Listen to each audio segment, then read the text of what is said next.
Thanks, guys. Tim, alcoholic. Tim. We are on page 122. The family afterward. After what? After recovery.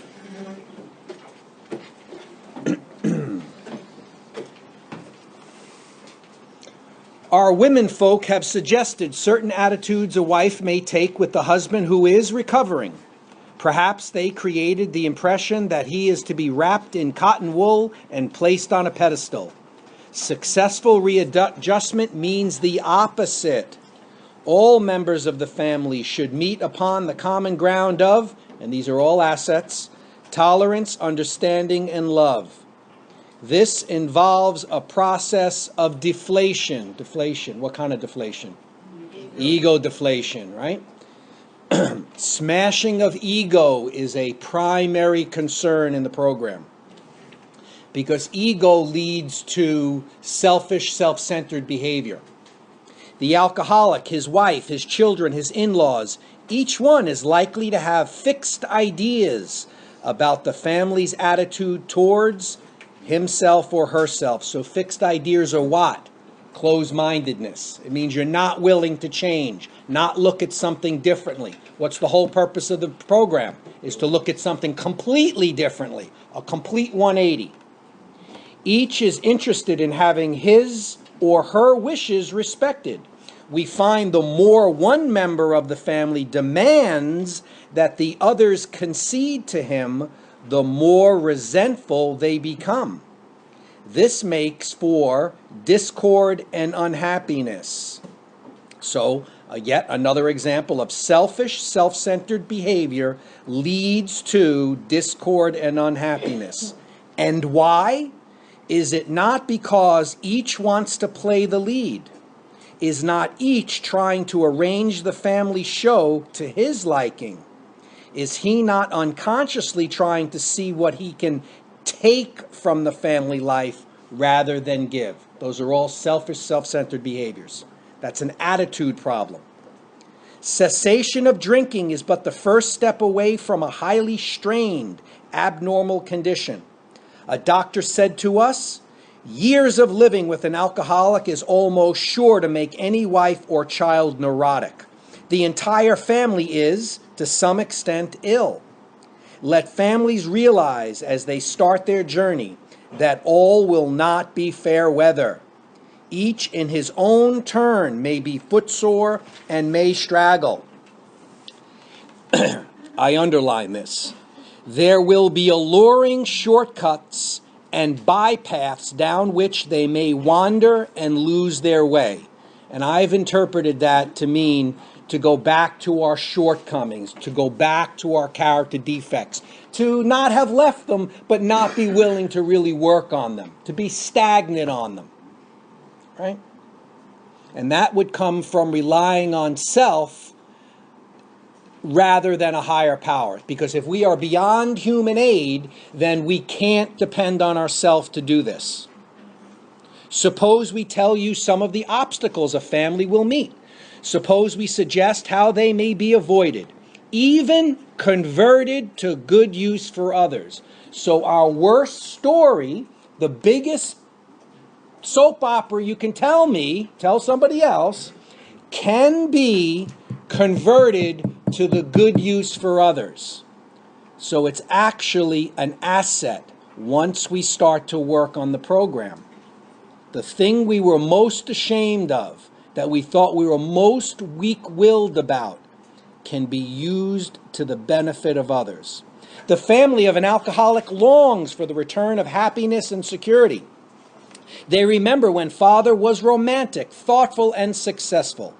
Today's life is measured against that of other years, and when it falls short, the family may be unhappy. Family confidence in dad is rising high. The good old days will soon be back, they think. Sometimes they demand that dad bring them back instantly. God, they believe, almost owes this recompense on a long overdue account.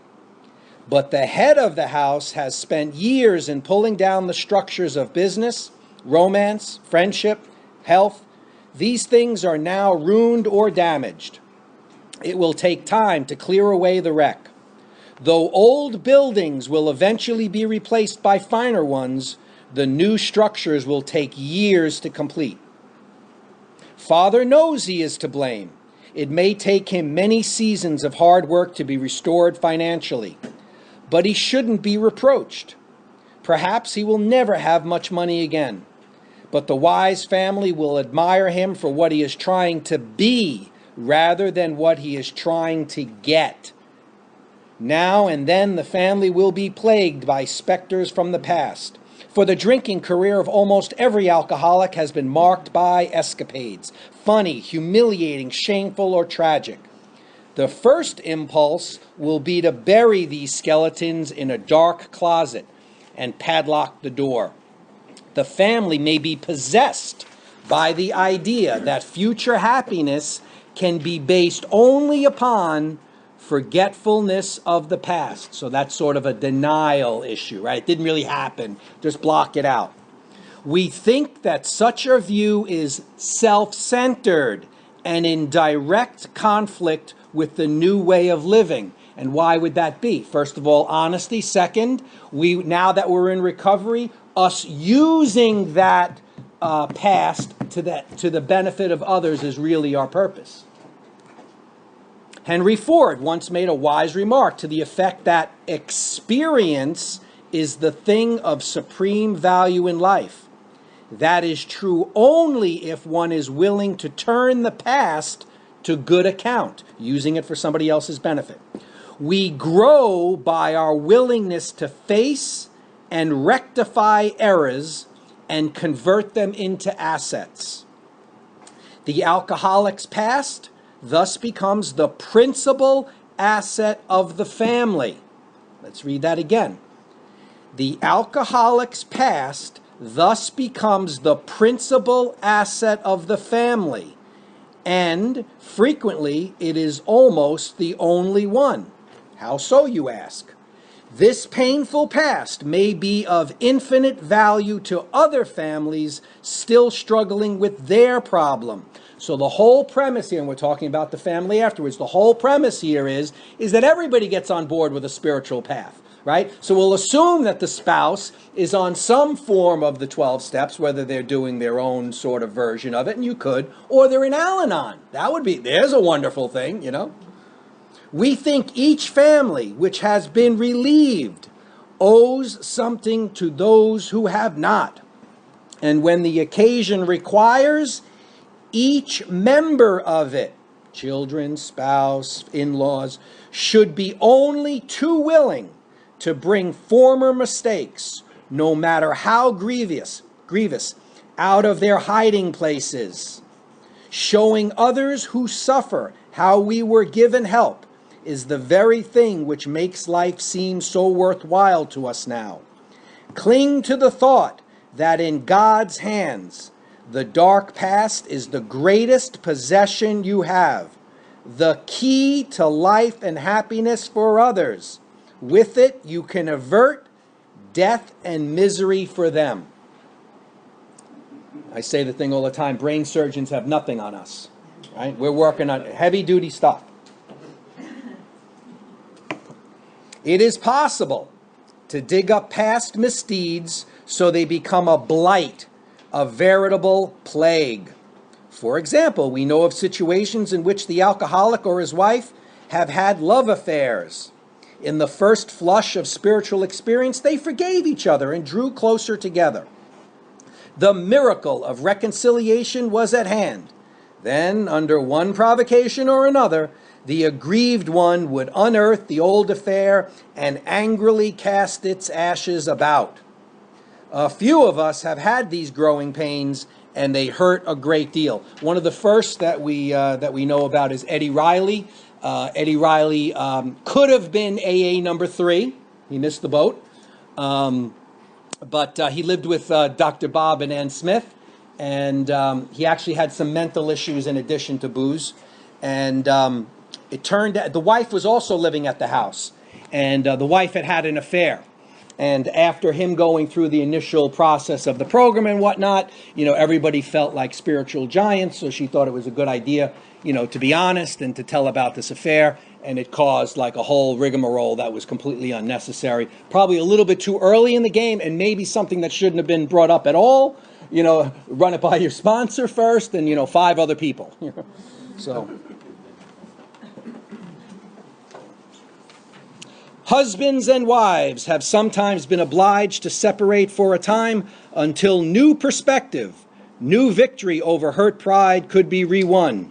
In most cases, the alcoholic survived this ordeal without relapse, but not always.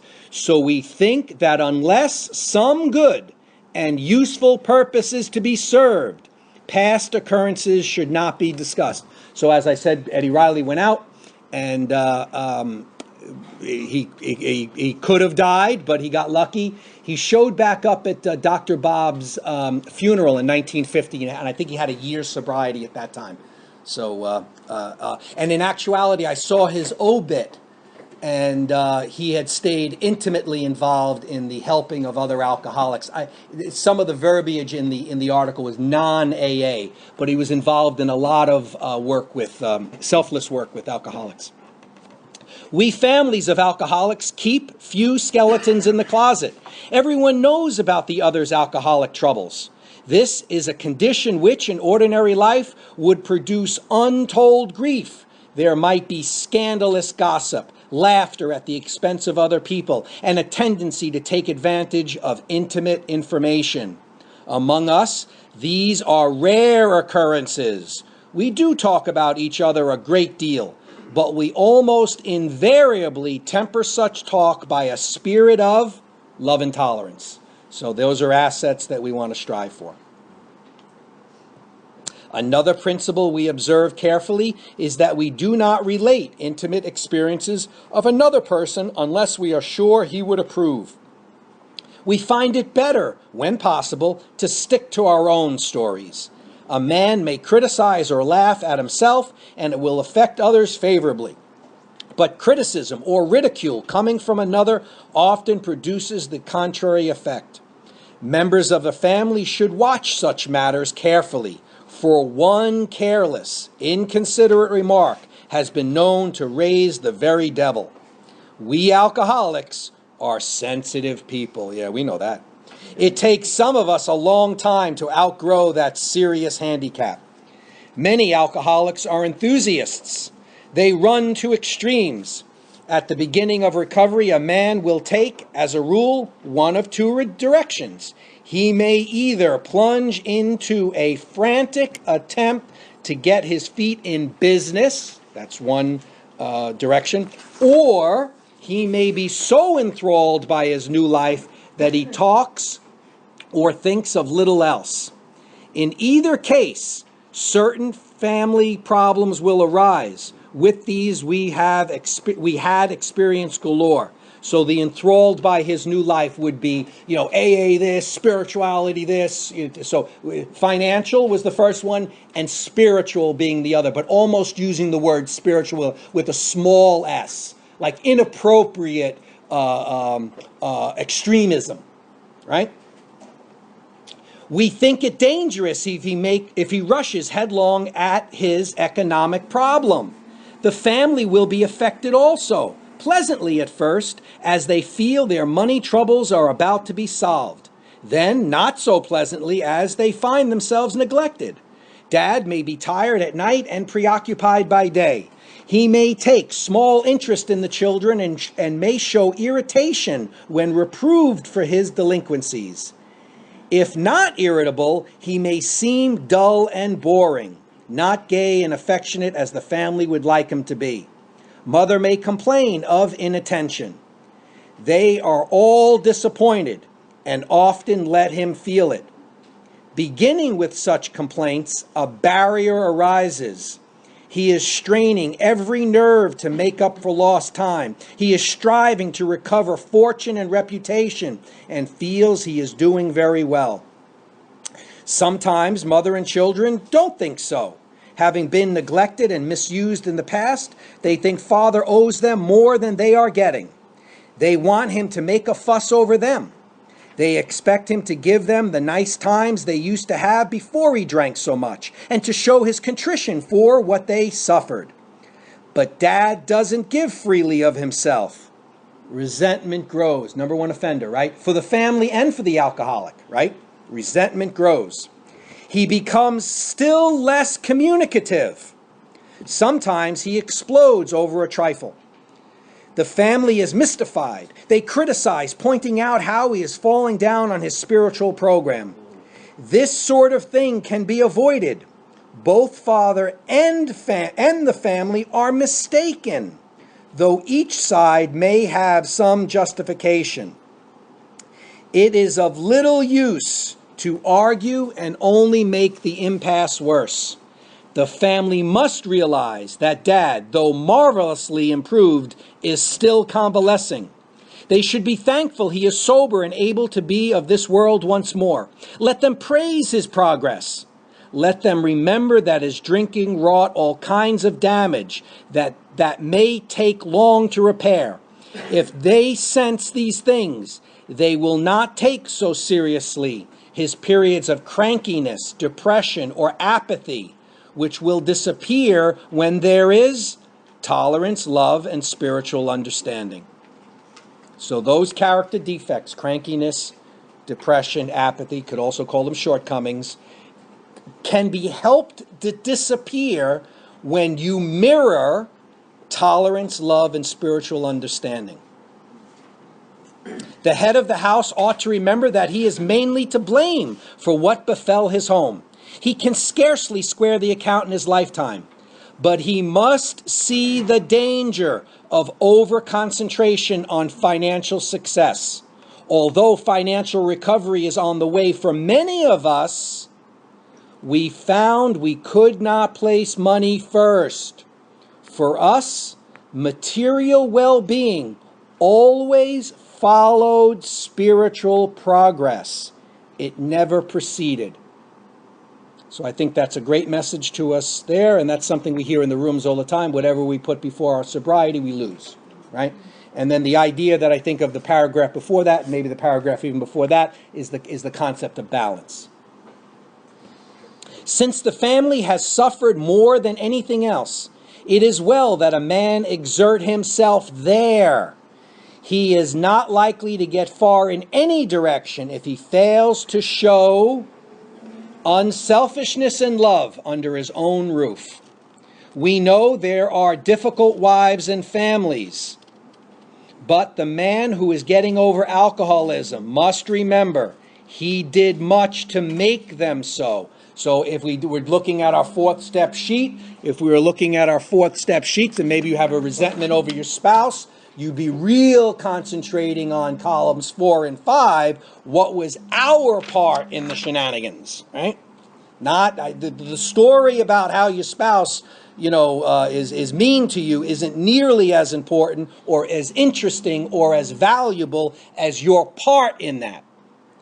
As each member of a resentful family begins to see his shortcomings, meaning your own shortcomings, as each member of a resentful family begins to see his shortcomings and admits them to others, he lays a basis for a helpful discussion. These family talks will be constructive if they can be carried out without heated argument, self-pity, self-justification, or resentful criticism. Little by little, mother and children will see they ask too much, and father will see he gives too little. I underline this. Giving rather than getting will become the guiding principle. So all of the examples that we had seen up here where it seemed very justified that the spouse or the children were saying, yeah, but what about me, would be an example of selfish, self-centered. But that doesn't let the other person off the hook for lack of balance, right? So that now, up to this point, we've only talked about getting back into our financial soundness, right? We haven't talked about extremism in the program, extremism in our spiritual conversation, right? We're going to do that now. Assume, on the other hand, that father has, at the outset, a stirring spiritual experience. Overnight, as it were, he is a different man. He becomes a religious enthusiast. He is unable to focus on anything else. As soon as his sobriety begins to be taken as a matter of course, the family may look at their strange new dad with apprehension, then with irritation. There is talk about spiritual matters morning, noon, and night. He may demand that the family find God in a hurry or exhibit amazing indifference to them and say he is above worldly considerations. He may tell mother, who has been religious all her life, that she doesn't know what it's all about and that she had better get his brand of spirituality while there is yet time. When father takes this tack, the family may react unfavorably. You think? They may be jealous of a God who has stolen dad's affections. While grateful that he drinks no more, they may not like the idea that God has accomplished the miracle where they failed. They often forget father was beyond human aid. They couldn't have fixed it. Impossible. Key point. A real alcoholic cannot be fixed by human aid. They may not see why their love and devotion did not straighten him out. Dad is not so spiritual after all, they say. If he means to right his past wrongs, why all this concern for everyone in the world but his family? What about his talk that God will take care of them? They suspect father is a bit balmy. He is not so unbalanced as they might think. Many of us have experienced dad's elation. We have indulged in spiritual intoxication, like a gaunt prospector, belt drawn in over the last ounce of food, our pick struck gold. Joy at our release from a lifetime of frustration knew no bounds. Father feels he has struck something better than gold. I underline this. For a time, he may try to hug the new treasure to himself. It's a mistake.